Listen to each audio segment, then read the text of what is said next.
Yeah, Ronnie Bender, Chelmsford prison. Nice man, mate. I met him on the first day of getting up from the block.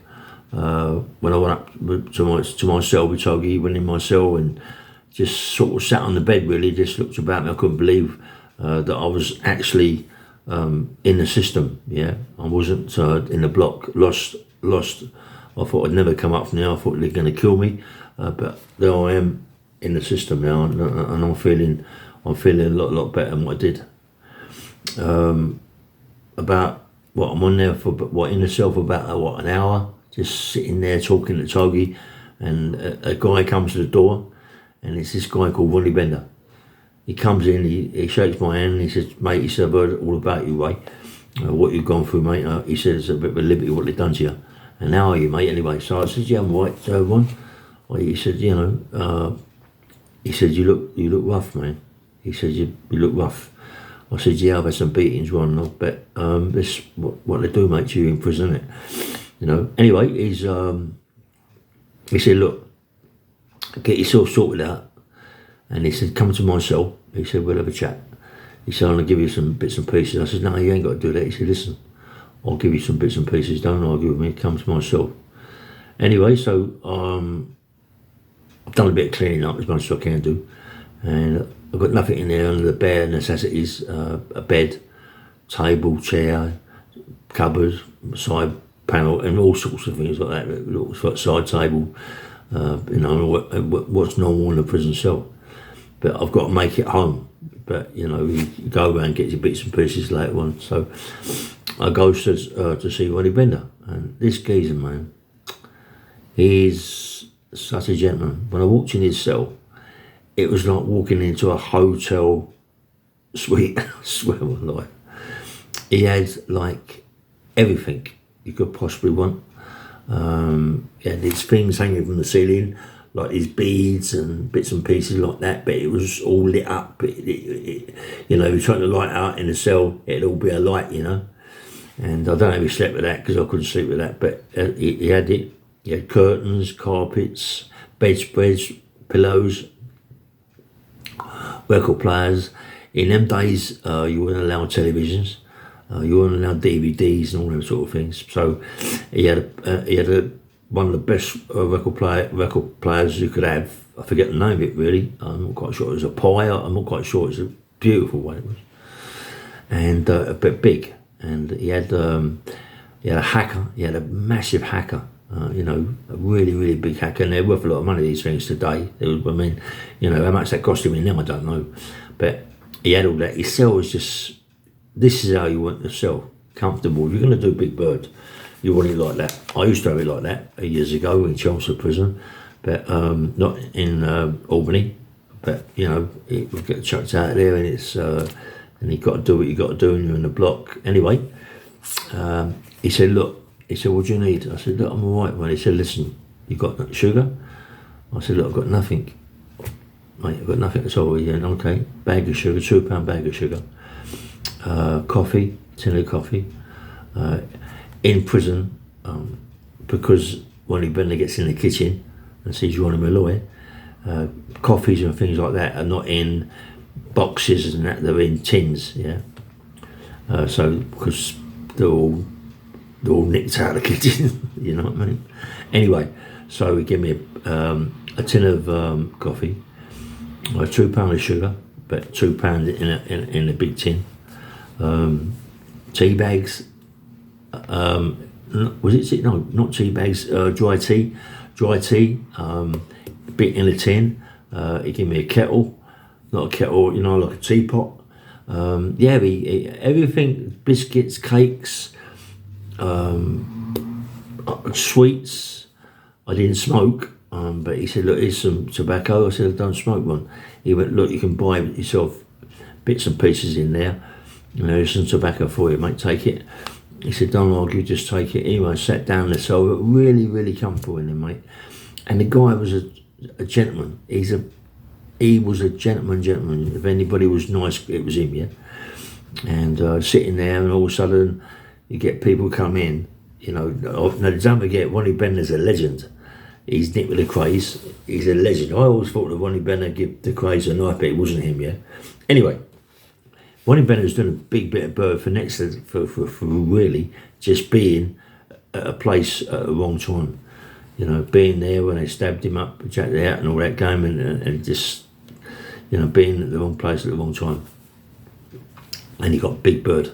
I'm not quite sure, 20 odd years, but you know, it's a shame. But when the craze went, everybody went with him as such, yeah. Anyway, he's just too nice, yeah. And all of a sudden, he got people coming in and say, "Do you want to tell you one? I'll have a coffee, yeah. Do you want a coffee, Ray? Yeah, I'll have a coffee." All of a sudden, his kids are coming in, running around, go outside, make the tea, get his water, do the tea, coffees. Everybody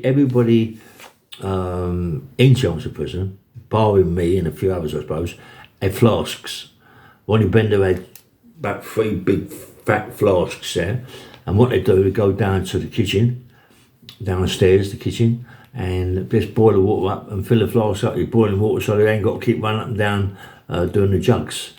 So, you know, he just done the tea, done the coffee, or whatever he's doing, yeah. But I got my coffee, and I'm sitting there with one, he'd give me some biscuits, and that, it was just, it's mad.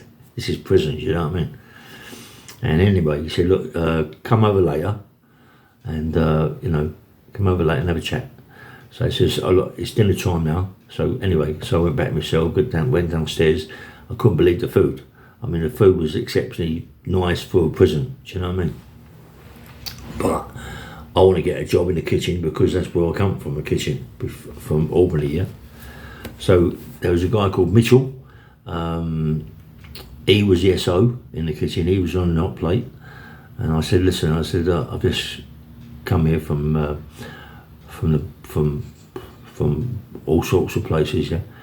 He said, "I know, your name's Ray on it." I said, "Yeah." He said, "All right." He said, "I know you've had it a bit hard, really." He said, "But," he said, "What's up?" I said, "Look, I worked in the kitchen in Albany. Any chance of me getting a job?" He went, "Yeah, come and see me tomorrow." He said, "We'll have a chat." So I went, "Thanks very much." Anyway, I was only tiny, mate. I was about 9 stone, not even that, perhaps, you know. From 19, 20 stone to 9 stone, it's mad. And I was lucky that my body didn't turn to absolute crap, all fat everywhere and all that sort of, it all sort of went in proportion, yeah. Anyway, goes back upstairs, dinner time, had my dinner, come out, went to Ronnie Bender's cell, and some people sitting in there. And do you know Ronnie Bender's a legend? And all of a sudden I see he introduced to the people. He said, "This is Jimmy Tibbs." I couldn't believe it, you know what I mean? It's like, it's crazy, you know what I mean? You can't believe it that, you know, you're meeting all these people, mate. You know, I met all my people in Albany and all, you know, them sort of peoples. And now I'm coming here and meeting proper gangsters. He said, "This is Jimmy Tibbet. This is Jimmy Tibbs." "All right, Jimmy." He had hands that went round my head about 4 times. Big man, powerful shoulders, big long arms, just sitting there,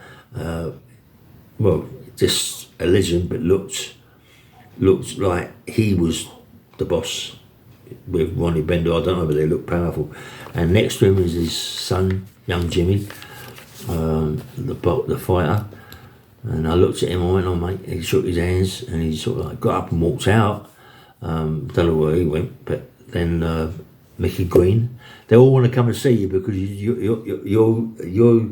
are the new talk in the wing, you know, because everybody gets to hear about you, what's happened to you. I've been in the SEG units and this, that and the other, and you've survived, you know. And anyway, so also Mickey Green comes in there. He said, "Introduce yourself." "All right, I'm all right, mate." He says, my name's Mickey Green." "Oh, look, all right, Mick, how you going, mate?" You know what I mean? It's like so nice. And every one of them are giving you something. Tea bags, I mean, not tea bags, dry tea, butter, eggs, just coming in with it and just giving you it. So you're walking out of big boxes of stuff, yeah. And it was like, And Togi, my mate Togi Ludlow was in there, and I can't say, Togi, I can't believe this, you know what I mean? He said, don't worry about it, come over later on tonight. And anyway, so I went back to my cell, and it was bang up, you know, and then it was just come out of my cell for association. I think it's about 6:30, something like that. And just come out for association, come out, and I can't believe that I'm not in a block, and I'm not being bashed up, I'm not being jabbed up, you know, and I'm out on a wing, yeah, with all legends, you know, it's crazy. But the most important person there for me to do this, what I'm saying, is Ronnie Bender. I went up to see Ron. He's in there with a few people. He said, listen, he said, get yourself a jacket or something. He said, we'll walk around the exercise yard, around the football pitch and all around there. It's just, you know, and I walked around there with him, we were just talking, and a few other people come on with us, Toby, Davey, anyway, come in, and then there was Terry Millman and Lou Swallow. Everyone was walking around talking, and I just like to stop now and again, because I mean my body had just sort of gone, collapsed really. It was hard for me to walk, being in a seg unit for such a long time and not being no exercise or nothing, yeah. So it was like to keep stopping and all that. And he understood Ronnie, because Ronnie Bender said to me, look, you know, I know it is, we've all gone through it, but not like you have, yeah. So he's talking and we're walking around there, and he's got to me, come. He said, me and you just have a walk round. He said, tell me all about what's going on. So I'm telling him what happened to me, and he went, crikey, he said, you're lucky to be alive, Cop. He said, you've gone through a lot. And I said, yeah, I have gone through too much really, but now I'm here, I just want to do my bird and go down the gym, go down the kitchen. He went, yeah, he said, you love the kitchen. He said, I'm always in the kitchen, every day, if not every day, every other day I'm in that kitchen, mate, and you'll see me there, and we're going to have a good chat, you know, always have a good talk. Anything you need, Ray, anything you need, mate, he said, come and see me. You know, can't give you a phone call. Jack said the SO down there gives me a call now and again, but you know, I mean, you might be able to phone up your mum or something. You go down and see him and ask him, he might give you a call to your mum to let you know you're okay. I went, lovely. So I went down to see Jack said, yes, so with Ronnie Bender. Ronnie Bender went in there, talked to him, and then he come out to me and said, go in. Went in there to see Jack, he said, what, what's your number? Bum, bum, bum. And I talked to my mum. Cried, man. Cried, because I hadn't seen my mum for months and months and months, yeah. I didn't think I was going to survive this, what they'd done to me. And my mum, as soon as she heard me for quarterback getting a bit tighter. My mum, yeah, but when she heard my voice, yeah, she really cried. And I really cried too. You know what I mean? I thought, God, they're a big man, but what can you do, mate? You know what I mean? You've got feelings, and you're old mum, innit? And I'm crying my eyes open. And not try to cry my eyes open, I cried though. And Jack said, well, hold up, boy, you know. And my mum cried, I said, Mum, I'm okay. My mum said, send me a video, I'll come and see you. I said, Mum, I don't want you to come all the way down here, love. She said, listen, I'm your mum. I'm coming. I'll get someone to bring me down there. And she come and see me. Anyway, that's another thing. So, Ronnie Bender's outside. He said, God, he said, mate, that's emotional, isn't it? I went, yeah, big time. You know what I mean? So I said, my mum for like months and months and months. He said, I know how you feel, mate. He said, I know how you feel. He said, exactly how you feel. And he was the one, Ronnie Bender, that told me things that I thought was impossible. Yeah, but I have heard about it when I was in Albany. You know, but he's more or less telling me what, you know, how it is, and it's a thing called astral projection. It's where people come out of their bodies, yeah, and you know, and they drift, they go elsewhere. The soul, whatever, goes elsewhere. You know, and I remember Ronnie Bender saying to me, which is really, in a way, you think, crikey, man, I never thought of it like that.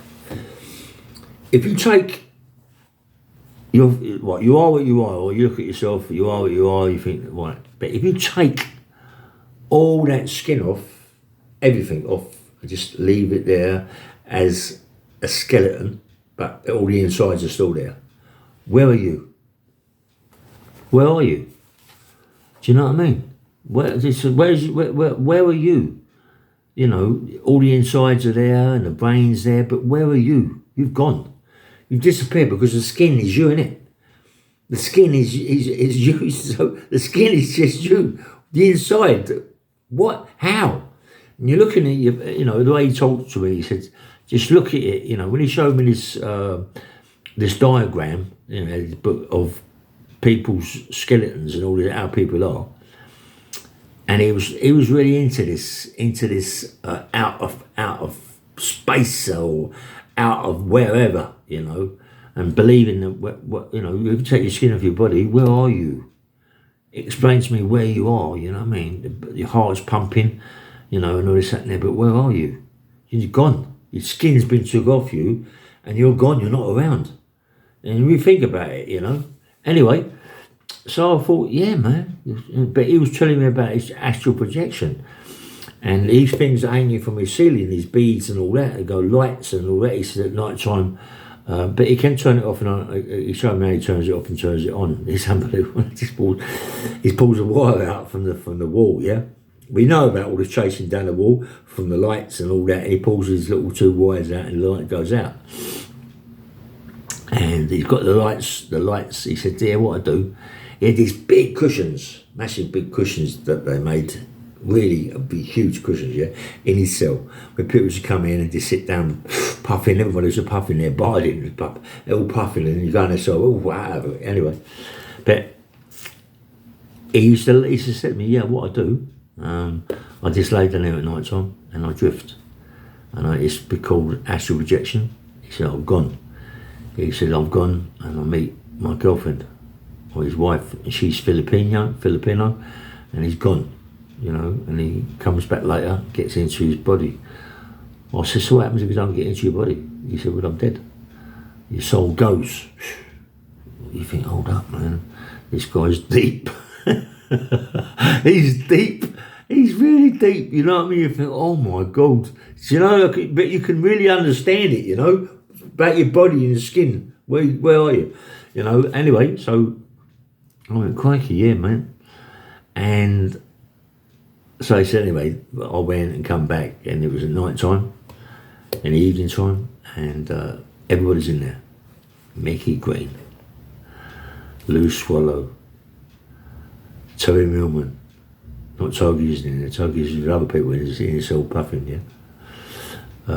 There's Alan Dixon, this first time I see Alan Dixon. Geezer's a diamond, man. The geezer's just, I was in orbit with him, but you know, like I ain't seen him for ages, and he's just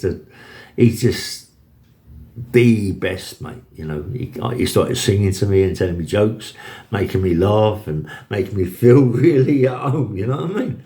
Alan Dixon, what a gentleman, mate. Oh dear. You got the old man Tibbsy there. You got young Jimmy. He ain't there. He's out training, running around the yard or what he was doing. You know, and I'm sitting in there with all these Mickey Greens, the old man Tibbsy, Vonnie Bender, Vonnie Malloy, they're all in there and they're playing cards, right? And they're playing cards, they're playing poker. Let me tell you something, mate. These people, they ain't skint, mate. They've got lots of money. And a lot of them, when they go on a visit, they go and get 50, they go and get money off their missuses or their big birds, not 50 quid, because 50 quid wasn't even known then, yeah? £20 notes, £10 notes and them sort of things, yeah? And they go and play cards. But obviously, so they had these chips they made, you know, out of cardboard, yeah? Little chips, fivers and tenors and £20 and all that game, you know, 100 quids and all that sort of thing.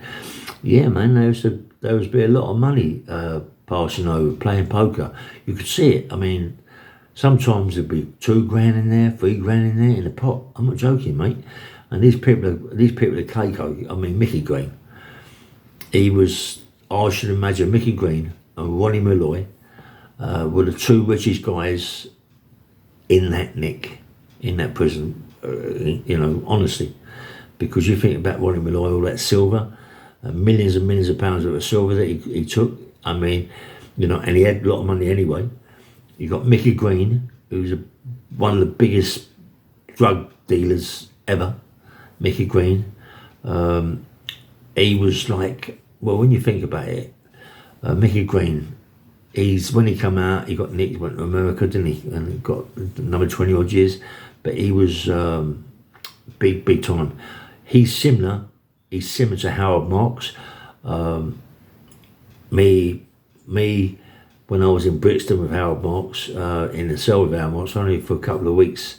But, you know, you listen to Howard Marks talking, and it's unbelievable, mate.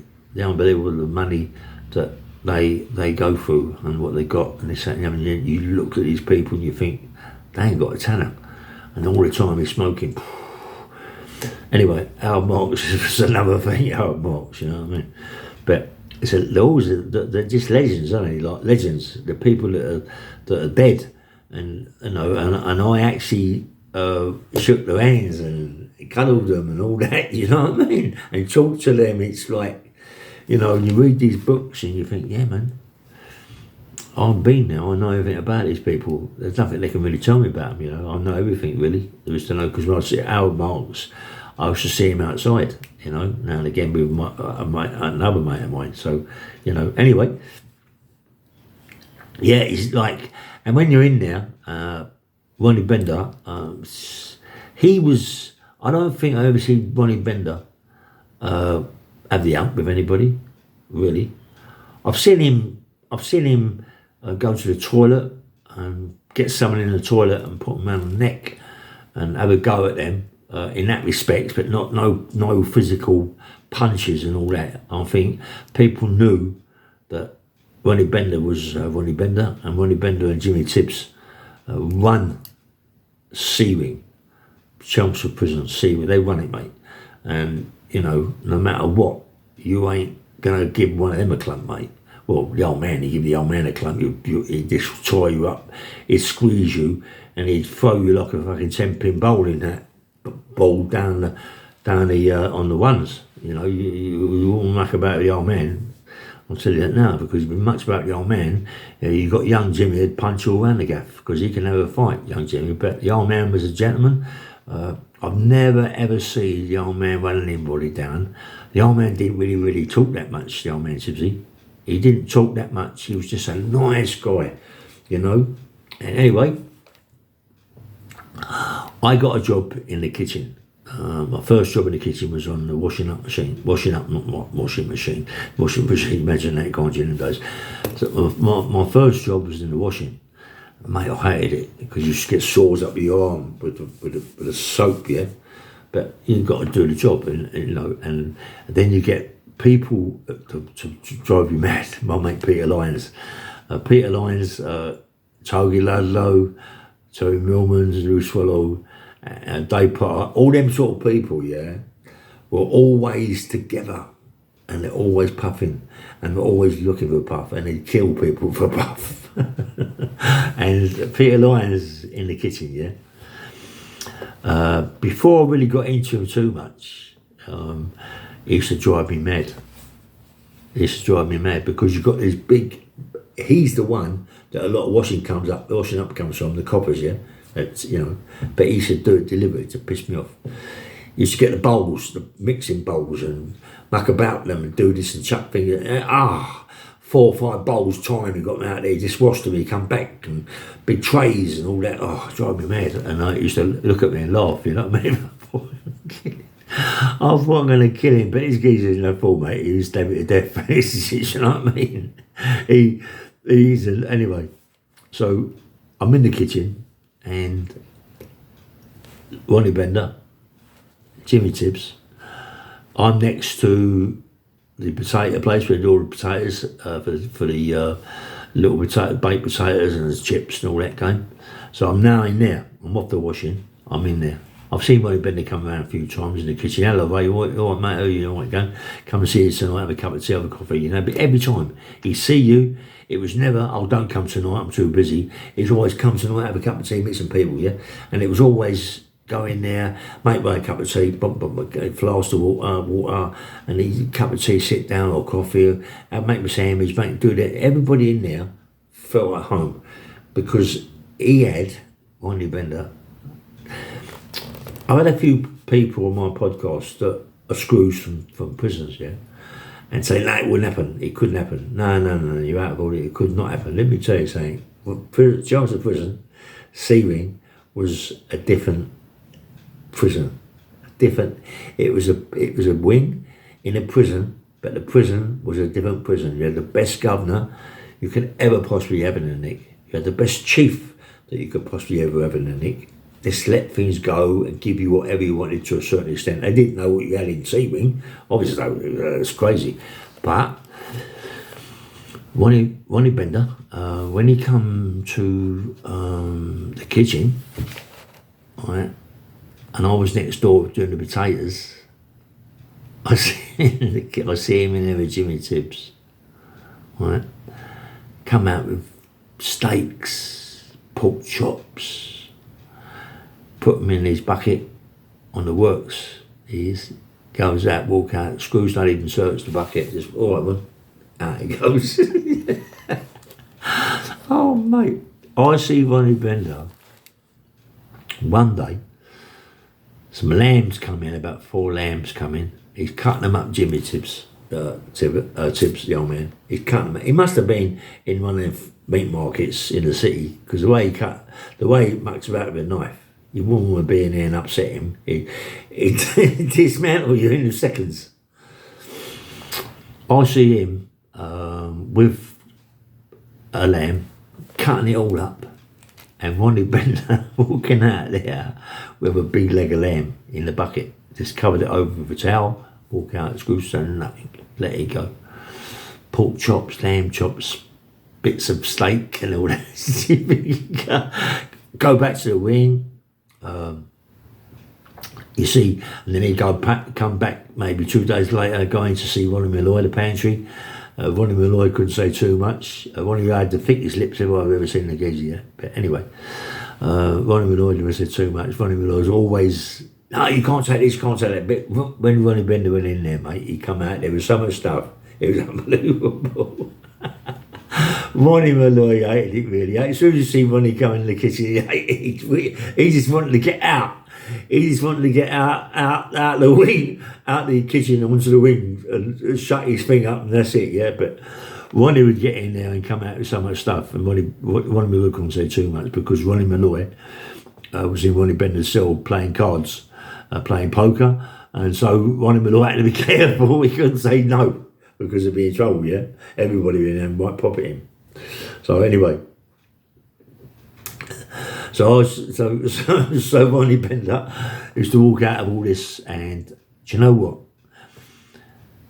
C-Wing, I should imagine the whole wing smelt of food, like lamb. I mean, Mickey Green and Tony Edlin, he's my mate's dad, Rocky's Edlin's dad. Nice geezer, mate. Quiet, glasses, but he could have it. Young Rocky could have it, and the old man could have it. Don't worry about that, mate. But very quiet. And I used to see them downstairs cooking proper food, you know what I mean, and making bread and doing pies, apple pies. I'm joking.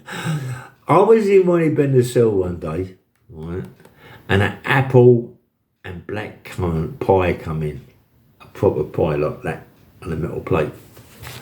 Listen, they don't make better apple and blackcurrant pies anywhere, mate. These were the business. And proper custard. Not proper custard powder from the kitchen and all that, done proper, you know what I mean? Done proper. Everything was done so nice. And to think, when they wanted to talk business and all that, and he wasn't allowing to sell. You'd see the food come up, trays of food come up, you know, like lambs and all them come up, and the baked potatoes and all the greens and all that come up, and they're going to sell there, and the chat, Ronnie Bender, Jimmy Tibbs, Ronnie Malloy, maybe a few other Terry Millman, a few other people in there having dinner, you know, proper dinner, having a good chat. So anyway, so this to me is like, I can't believe it, mate. You know, and my cell now is starting to build up. I had a geezer, what's his name? I got his face, a short little dumpy fella. Anyway, Sid Tomlinson, that's his name, Sid Tomlinson. He changed Sid. Right at the very end of all his bird, and he's going to get released. He changed. He's become, one minute he was like with you, he was on B-Wing, he used to walk through and see me all the time, but he was a good carpenter. And he changed, you know, like he changed. He met this girl and he just went, just changed. It was fair play to him. But he, what we went to this cell, massive cell, that's got all cupboards and things like that, all been smashed up. Go in there, and he sawing this up and sort of taking it into my cell and made a wall-to-wall. I'm not joking. He made a wall-to-wall wardrobe, sideboard, everything. Shelves, out of the cupboards, everything he made it. It was one big unit, right? One big unit. Say this is a cell, as big as this. One big unit. Made it beautiful. I had a radio where we could put the radio, everything. And on the side, as you walk into the left, I had another L-shaped unit. Well, kept all my tea, milk, sugar, wheat, big shreddy wheats and all that in there, yeah? And he made all this for me, Sid Tomlinson. And then I got a bedspread. Ronnie Bender gave me a bedspread. Ronnie Malloy gave me some pillows and pillow slips. Got a carpet. I think Ronnie Bender got me a carpet, big blue carpet. Mate, listen, I had it all, honestly. And then on top of all this, right, I was in the gym every day. I was in the kitchen. In the afternoon, and go to the gym, come back, and Mitchell, man, I was getting really, really big because I was eating the yeast as well. The yeast was making me huge, and it was really funny, yeah, because what do you call it? Do you remember the Honey Monster? Sugar, was it Sugar Frosties or Sugar Smacks or something like that? Puff wheat, that's it, puff wheat, yeah? You remember the Honey Monster? The big Honey Monster, yeah, seriously. Looked like a teddy bear, big Honey Monster, yeah? He got one of the lugs, yeah? And he hung it up, right, in the kitchen, and he put my name in it, Rail. I swear. When I come to the door one day, I'd had a workout in the gym, and I was doing incline, but with a lot of weight, and I had a big block of wood on there, was and it was huge, so therefore the delts were massive. My delts come right out here, so the lot all come out. Massive arms, chest was huge. And what I do, go back, have a shower, put a vest on, come back with the white trousers on, with a vest. Didn't put no bib on, just walked straight through, not to the door. Mitchell, Illy, go and put a t-shirt on. What? Go and put a t-shirt on. You're not coming in the kitchen looking like that. Go and put a t-shirt. Look at it, it's all lumps and bumps. You're not coming in the kitchen looking like that. I went, seriously? He said, yeah. And when I walked back in the kitchen, he had this big Honey Monster thing hanging from the ceiling with my name Rail. And this is prison, mate. This is prison. Even the screws with this. We had a couple of bad ones, like the Welsh screw that was in the block, that was in the kitchen from the block. He was a nasty man. I mean, I remember fair play to Alan Dixon and Georgie Jones, Gorgeous George. There was something going on massive, and they needed loads of rolls, yeah, so for some reason. And so everybody who wasn't doing too much would come with his hand doing the rolls. I was in the bakers then, doing the rolls. This Welsh screw spat on the table, slammed the fucking the roll, the roll mix, cut it all up in a way slammed it, and started doing the thing after he spat on it. Alan Dixon, Georgie Jones went absolutely apeshit at this screw, and he was ex-block screw, massive screw, horrible man. Went apeshit at him. This screw, the first time I've ever seen this screw poo himself. He was in a bad way. He went to the toilet after. Alan Dixon, right, pulled up one of the knives, the knife you cut the what's he called it with, look at me, the mixture, cut it all up, the dough, cut all the dough up and weigh it all off. He had this knife, sharp fucking knife. And I swear to God, mate, he went, I'm going to chop your head off with this, and screw shit yourself, run to the toilet, and there's not a lot he could do about it, really, because it was all on Alan's side, but Alan went mad, and George. Fair play to George, fair play, and when the screw came out, he went into the office, put his jacket on and all that, and just